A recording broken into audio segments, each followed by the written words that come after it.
Let's talk about public sector corruption in Thailand.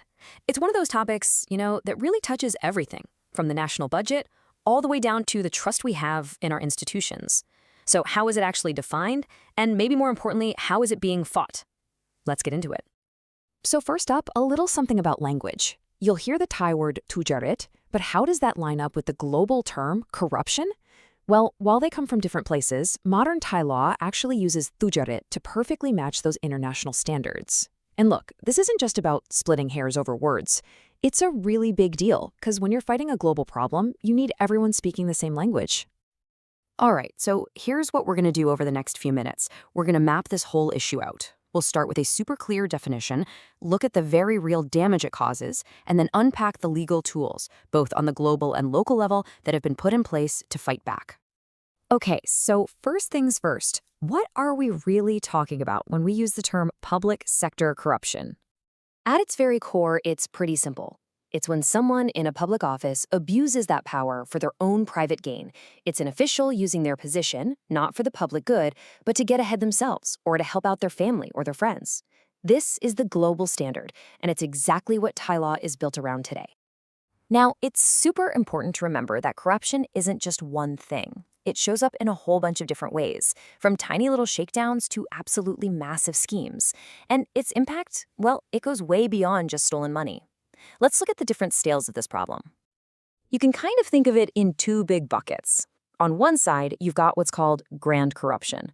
And you got to think big here. We're talking about high-level officials, giant government contracts, and just huge sums of money. Then on the other side, you have petty corruption. These are the smaller, day-to-day bribes that a regular person might run into just trying to get basic services. But don't let that name fool you. Both of these are incredibly destructive. All right, check out this number, 15%. Just let that sink in for a second. What on earth could that represent? It's a huge figure, and it points directly to the incredible financial cost of all this. Yep. According to one study in our source material, that's the potential damage from corruption as a percentage of the entire national budget. That is a staggering amount of public money that should be funding things like schools, hospitals, and roads. And the damage? Wow, it goes so much deeper than just the money. Socially, it completely erodes trust and the sense of fairness. Economically, it scares off foreign investors who need to know the system is stable. Politically, it eats away at the very foundations of democracy. And on the world stage, it really hurts the country's reputation. The point is, the fallout is massive, and it really does touch everyone. So here's the thing. Corruption doesn't respect borders, right? Money can zip across the planet in an instant, and that means the fight against it has to be global too. No single country can do this on their own, which has led to this really complex, multi-layered international strategy. And this image from our source material, it does a great job of showing you just how interconnected this whole battle is. You can see how it's not just one thing, it's a whole web of strategies that have to work together, linking up domestic laws with a bigger global framework. At the very heart of this global strategy, you've got these two major UN conventions, and Thailand has ratified both. The first one, from back in 2000, goes after transnational organized crime, which makes sense because big-time corruption and organized crime often go hand in hand. Then, in 2003, came the really big one, the UN Convention Against Corruption, or UNCAC. This is basically the world's anti-corruption rulebook. So what's the point of all this? What do these big international agreements actually do? Well, they create a global game plan built on 4 key ideas: preventing corruption before it even starts, making sure it's a crime everywhere, getting countries to work together on investigations, and, this part is absolutely crucial, helping countries get stolen money back. Okay, so that's the global playbook. But how does Thailand actually take that and put it into action on the ground?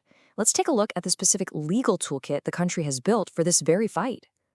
You can think of the whole legal structure here like a pyramid. Right at the very top, you have the Constitution, which lays out the fundamental duty of the state to combat corruption.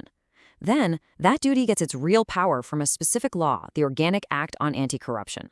And finally, that law is enforced by a powerful, independent organization, the National Anti-Corruption Commission, or NAC. The NACCC, or Babasha in Thai, is really the central player we need to talk about. Its greatest strength is its independence. It was designed from the ground up to be able to investigate anyone, from a local official all the way to the highest levels of government without political pressure. And look, this isn't some random process. As you can see from this flowchart from the source, the way the NACC works is super structured. We don't have to get into every single box here, but the big takeaway is that there's a formal, rigorous procedure for everything, from the moment a complaint comes in to the investigation to inspecting assets. That structure is there to ensure fairness and consistency. All right, so we've covered a lot of ground, right? We've defined the problem, we've seen its devastating impact, and we've walked through the complex legal machinery that's been built to fight it. So what's the bottom line here?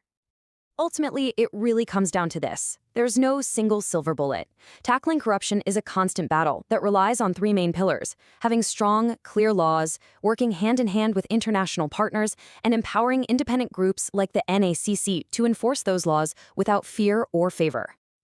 And that leaves us with one last, and maybe the most important question of all. This whole framework, it's all there on paper, but whose job is it to actually make it a reality?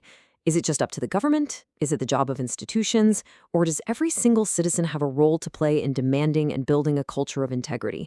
It's definitely something to think about.